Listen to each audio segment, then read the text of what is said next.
bu gün tələbələrin ən çox verdiyi sualların bir neçəsini cavablandıraq. Bizə ünvanlanan, daha çox ünvanlanan suallardan biri də General English dərslərinə başlayarkən qrup yoxsa individual dərsləri seçməliyəm? Bunu öz təcrübəmə dayanaraq cavablandırmaq istəyirəm. Əgər siz A1 və A2 səviyyəsindən başlayacaqsınızsa, hər bir halda qrup dərsləri sizin üçün effektivdir.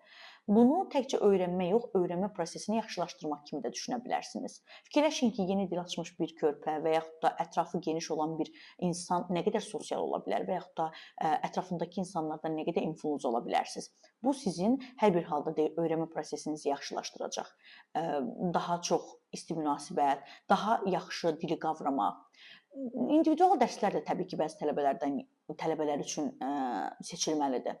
Onlar daha çox B1 və B2 tələbələr üçün keçərli olur. Yəni daha az vaxtı qalan, IELTS almaq üçün çox az limited time belə deyək də, az vaxtı olan tələbələr üçün seçilə bilər. Yəni tövsiyə oluna bilər.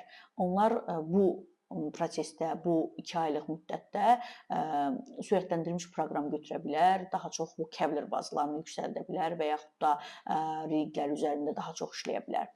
Yox, əgər siz dediyim kimi, əgər A1, A2 səviyyəsindən başlayacaqsınızsa, tövsiyə olunur ki, mütləq qrup dərsləri ilə başlayıb, qrup dərsləri ilə davam edəsiniz.